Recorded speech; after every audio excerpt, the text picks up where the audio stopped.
Hosadiganta digital ಚಾನೆಲ್ನ ಎಲ್ಲ ಶ್ರೋತೃಗಳಿಗೆ ನಮಸ್ಕಾರ. ಅಬ್ಬಾ ಎಂಥ ಕಥೆ!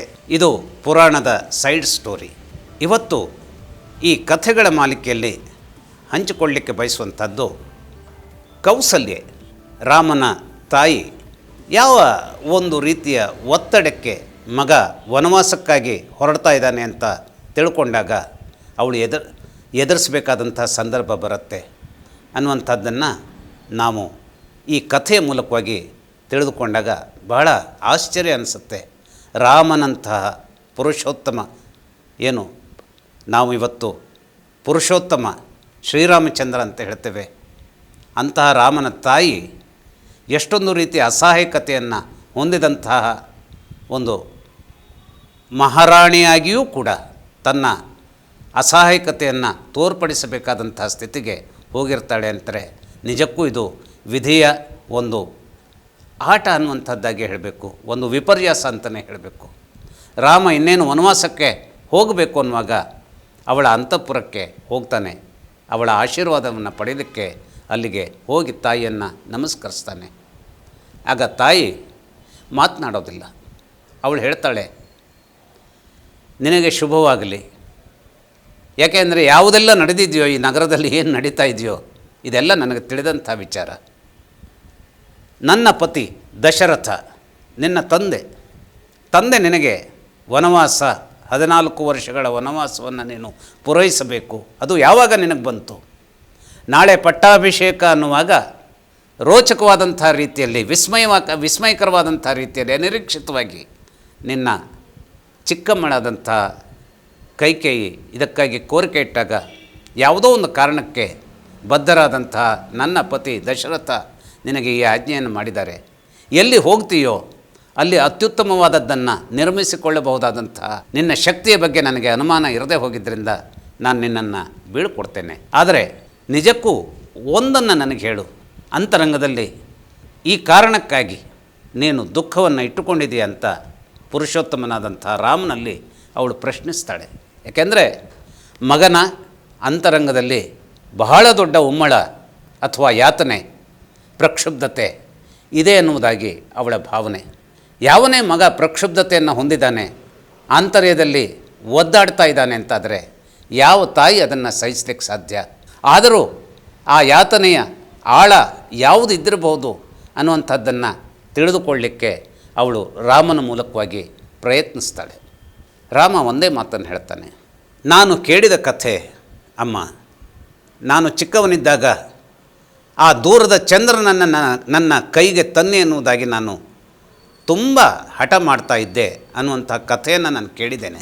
ಆಗ ಕನ್ನಡಿಯಲ್ಲಿ ಆ ದೂರದ ಚಂದ್ರನನ್ನು ಸೆರೆ ಹಿಡಿದು ಆ ಪ್ರತಿಬಿಂಬವನ್ನು ಕನ್ನಡಿಯ ಮೂಲಕವಾಗಿ ನನ್ನ ಕೈಯಲ್ಲಿಟ್ಟಾಗ ನನಗಿಂತಲೂ, ಹಾಗೆಯೇ ನನ್ನ ತಾಯಿಯಾದ ನಿನಗಿಂತಲೂ ಹೆಚ್ಚು ಸಂತೋಷಪಟ್ಟವಳು ನನ್ನ ಚಿಕ್ಕಮ್ಮನಾದಂಥ ಕೈಕೇಯಿ.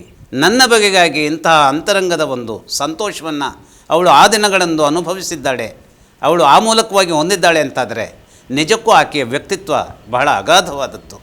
ಒಂದು ಕನ್ನಡಿಯಲ್ಲಿ ಆ ಚಂದ್ರನನ್ನು ತೋರಿಸಿದಂಥ, ನನ್ನ ಕೈಯಲ್ಲಿ ಚಂದ್ರನನ್ನು ತಂದು ಹಿಡಿಸಿದಂಥ ಮಾತೆ ನಾನು ವನವಾಸಕ್ಕೆ ಹೋಗಬೇಕು ಅನ್ನುವಂಥದ್ದನ್ನು ಆಗಿರಬಹುದು. ಮಂಥರೆ ಎನ್ನುವಂತಹ ಆ ಒಂದು ಅವಳ ಅಂತಃಪುರದ ದಾಸಿ ಅವಳಿಗೆ ಹೀಗೆ ಮಾಡು ನೀನು ಅನ್ನುವಂಥ ದುರ್ಬೋಧನೆಯನ್ನು ಕೊಟ್ಟಿರಬಹುದು. ಆದರೆ ಅದನ್ನು ದುರ್ಬೋಧನೆಯಾಗಿ ನಾನು ಸ್ವೀಕರಿಸಲಿಕ್ಕೆ ಹೋಗ್ತಾ ಇಲ್ಲ. ಯಾಕೆಂದರೆ ಜೀವನದಲ್ಲಿ ಎಲ್ಲದಕ್ಕೂ ಒಂದು ರೀತಿಯ ಸಂಕುಚಿತ ವಿಚಾರ ನಮ್ಮನ್ನು ಯಾವ ಸಂದರ್ಭದಲ್ಲೂ ಕೂಡ ನಮ್ಮ ವರ್ತಮಾನದಲ್ಲಿ ಎದುರಾಗಿ ನಮ್ಮೆದುರಿಗೆ ಬಂದು ನಿಂತುಕೊಳ್ಳಿಕ್ಕೆ ಇದ್ದೇ ಇರುತ್ತೆ ಅವಕಾಶಗಳು ಅನ್ನುವಂಥದ್ದನ್ನು ನಾವು ನಿರೀಕ್ಷೆ ಮಾಡಿಕೊಂಡೇ ಇರಬೇಕು. ಯಾಕೆಂದರೆ ನಮ್ಮ ಇಡೀ ಜೀವಿತದಲ್ಲೂ ಕೂಡ ನಾವು ಗೆಲ್ಲುವ ಕುದುರೆಗಳಾಗಿಯೇ ನಿಲ್ಲೋದಿಲ್ಲ, ನಾವು ಸೋಲಲಿಕ್ಕೂ ಕೂಡ ಕಲಿತುಕೊಳ್ಬೇಕು. ಇದು ಸೋಲಲ್ಲ. ಆದರೆ ನನಗೆ ಇವತ್ತು ವನವಾಸ ಏನು, ನನಗೆ ಇವತ್ತು ನನ್ನ ಚಿಕ್ಕಮ್ಮಳ ಮೂಲಕವಾಗಿ ನನ್ನ ಪಾಲಿಗೆ ಗಂಟು ಬಿದ್ದಿದೆ ಅಂತ ನಾನು ಅಥವಾ ನನ್ನಂತೆ ಇತರರು ತಿಳ್ಕೊಳ್ತಾ ಇದ್ದಾರೋ, ಇದು ನನ್ನ ಪಾಲಿಗೂ ಕೂಡ ಹಾಗೆ ತಿಳಿದುಕೊಳ್ಳಬಾರದಂಥ ಒಂದು ವಿಚಾರ, ಅನ್ಯರೂ ಕೂಡ ಹಾಗೆ ಯೋಚಿಸಬಾರದಂಥ ವಿಚಾರ. ಯಾಕೆಂದರೆ ನಾನು ಒಬ್ಬ ಈ ಪಟ್ಟಣದ ಅರಸನ ಮಗನಾಗಿ ನನ್ನ ಇಡೀ ಜೀವಿತವನ್ನು, ಇಲ್ಲಿಯವರೆಗಿನ ಜೀವಿತವನ್ನು ನಾನು ಕೇವಲ ಪಟ್ಟಣದಲ್ಲಿಯೇ ಕಳೆದಂತಹ ಒಂದು ಏನಿದೆ ಎಕ್ಸ್ಪೋಸಿಂಗ್ ಅಥವಾ ಅದನ್ನು ತಿಳಿದುಕೊಳ್ಳುವಂಥ ಪಟ್ಟಣದ ವಿಚಾರಗಳು ಮಾತ್ರ ನನಗೆ ಗೊತ್ತೇ ಹೊರತು, ಹಾಗೆಯೇ ಕೆಲವು ತಿರುಗಾಟಗಳಲ್ಲಿ ಹಳ್ಳಿಯ ವಿಚಾರವಾಗಿ ನಾನು ಕೆಲವೊಂದನ್ನು ತಿಳಿದಿರಬಹುದೇ ವಿನಃ, ಗ್ರಾಮಗಳ ಸಂಚಾರದ ಮೂಲಕ ಗ್ರಾಮಗಳ ಬಗೆಗಾಗಿನ ವಿಚಾರ ತಿಳಿದುಕೊಂಡಿರಬಹುದೇ ವಿನಃ, ಕಾಡಿನಲ್ಲಿ ನಿಜಕ್ಕೂ ಪರಿಸ್ಥಿತಿ ಏನು ಅನ್ನುವಂಥದ್ದನ್ನು ಈ ಜೀವಿತದಲ್ಲಿ ನಾನು ತಿಳಿದುಕೊಳ್ಳುವಂಥ ಒಂದು ಅವಕಾಶ ಬೇಕಿತ್ತಲ್ಲಮ್ಮ. ಅಂತಹ ಅವಕಾಶವೊಂದನ್ನು ಅಯಾಚಿತವಾಗಿ ನನ್ನ ಚಿಕ್ಕಮ್ಮ ಅದನ್ನು ಒದಗಿಸಿಕೊಟ್ಟಿದ್ದಾಳೆ. ಯಾಕೆಂದರೆ ಆ ಹಸಿರು ತುಂಬಿದಂತಹ ಪರಿಸರದಲ್ಲಿ ಈ ರಾಮ ಇನ್ನೇನೋ ಒಂದು ರೀತಿಯ ಚೇತೋಹಾರಿಯಾದಂತಹ ಸಂಜೀವಿನಿ ಸ್ವರೂಪದ ಪುನಶ್ಚೇತನವನ್ನು ಜೀವನದಲ್ಲಿ ಹೊಂದಬಹುದು. ಆ ಮೂಲಕವಾಗಿ ಯಾವುದೋ ಒಂದು ಅಪೂರ್ವವಾದಂತಹ ಸಂದರ್ಭವನ್ನು ನಿರ್ಮಿಸಿಕೊಡುವಂತಹ ಒಂದು ಶ್ರೇಷ್ಠ ಸಾಧನೆಗೆ ಮುಮ್ಮುಖವಾಗಬಹುದು ಅನ್ನುವಂಥದ್ದನ್ನು ತಿಳಿದವರು ಯಾರು? ಆದರೆ ನನಗೆ ದೃಢವಾದ ನಂಬಿಕೆ ಇದೆ.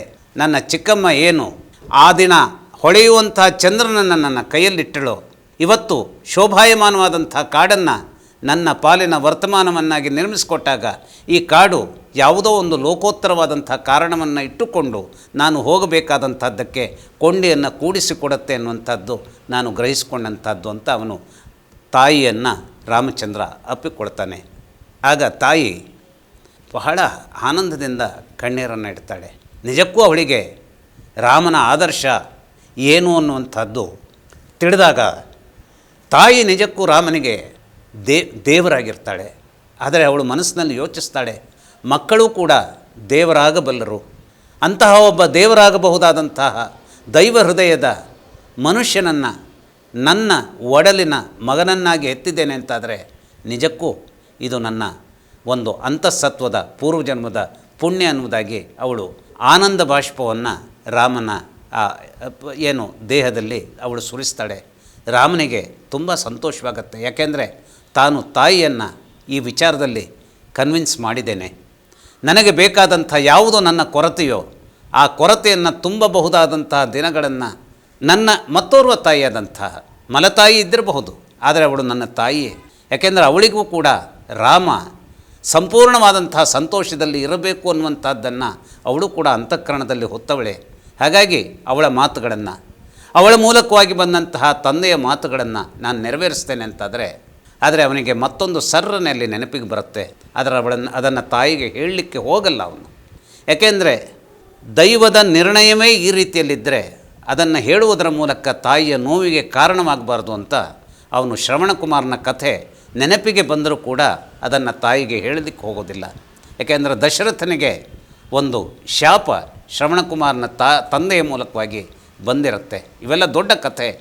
ಆ ಕಥೆ ಏನು ಅಂದರೆ, ವೃದ್ಧರಾದಂಥ ತಂದೆ ತಾಯಿಗಳನ್ನು ತೀರ್ಥಯಾತ್ರೆಗೆ ಕರೆದುಕೊಂಡು ಹೋಗುವಂಥ ಸಂದರ್ಭದಲ್ಲಿ ದಶರಥನಿಂದ ಅದು ಬೇಕಂತಲೇ ಮಾಡಿದಂಥ ಅಪರಾಧ ಅಲ್ಲ, ಆದರೆ ಅಕಸ್ಮಾತ್ತಾಗಿ ಶ್ರವಣಕುಮಾರನ ಸಾವು ದಶರಥನ ಬಾಣದ ಮೂಲಕವಾಗಿ ಸಾಧ್ಯವಾಗುತ್ತೆ. ಆಗ ಶ್ರವಣಕುಮಾರನ ತಂದೆ, ನಿನ್ನ ಸಾವು ಕೂಡ ಮಕ್ಕಳ ಅನಿವಾರ್ಯವಾದ ಇರದಿರುವಿಕೆಯ ಮೂಲಕವಾಗಿ ವರ್ತಮಾನ ಸೃಷ್ಟಿಗೊಂಡಾಗ ನಿನ್ನ ಸಾವು ಇದೇ ರೀತಿಯಲ್ಲಿ ನೆರವೇರಲಿ, ನೀನೂ ಕೂಡ ಆ ಒಂದು ಮಕ್ಕಳನ್ನು ಕಳೆದುಕೊಳ್ಳುವಂಥ ಬಗೆ ಏನು ಅನ್ನುವಂಥ ಒಂದು ನೋವನ್ನು ಅನುಭವಿಸು.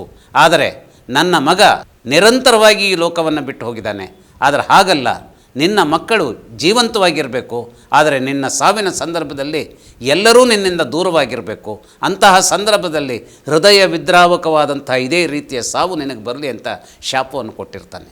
ಆದರೆ ಅದನ್ನು ರಾಮಚಂದ್ರ ನೆನೆಸ್ಕೊಳ್ತಾನೆ ಹೊರತು ತಾಯಿಗೆ ಅದನ್ನು ಹೇಳಲಿಕ್ಕೆ ಹೋಗೋದಿಲ್ಲ.